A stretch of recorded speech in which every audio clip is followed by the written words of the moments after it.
Now this here's a Tahoe. Don't you be falling in love with it, because I'm going to take it with me when I leave next month. Man, Merry Christmas. You know as well as I do that everybody's got their certain decorations that they put up every year. My mom and dad had this nativity set that I don't know how old it is, but it's one of the plastic ones, and you put the manger around it, and you put the 60-watt light bulb in there to light up baby Jesus, Joseph, and Mary. And if you got the deluxe kit, you got the animals and you got the 3 wise men. You know what I'm talking about. You've probably seen it.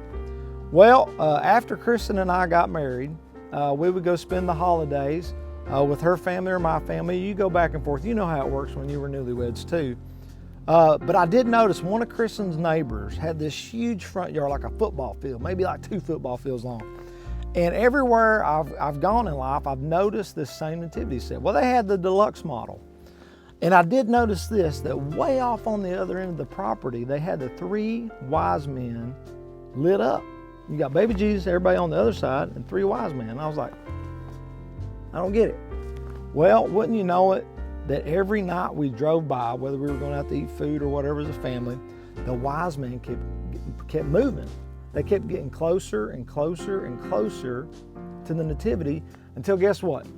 Christmas Day, they were right there with all the other, Joseph, Mary, all the animals. They were all there together. And it was like, it told the whole town the Christmas story. It was crazy. I was like, how genius is that? And so let's look at Matthew 2:10.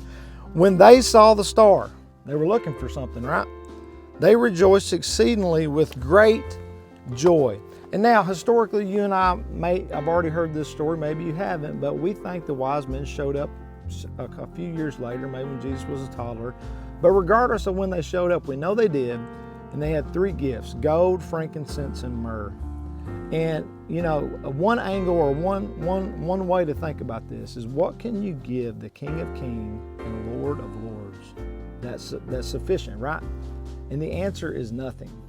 So I would submit that they gave these gifts to Jesus to acknowledge, hey, I don't need this. I don't need these things.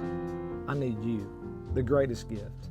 And so what about you? Have you ever taken the gift of salvation, the greatest gift? It could be the best Christmas ever if you've never taken that gift. And if you have, what do you need to give to Jesus to acknowledge that you don't need that anymore? You just need Him.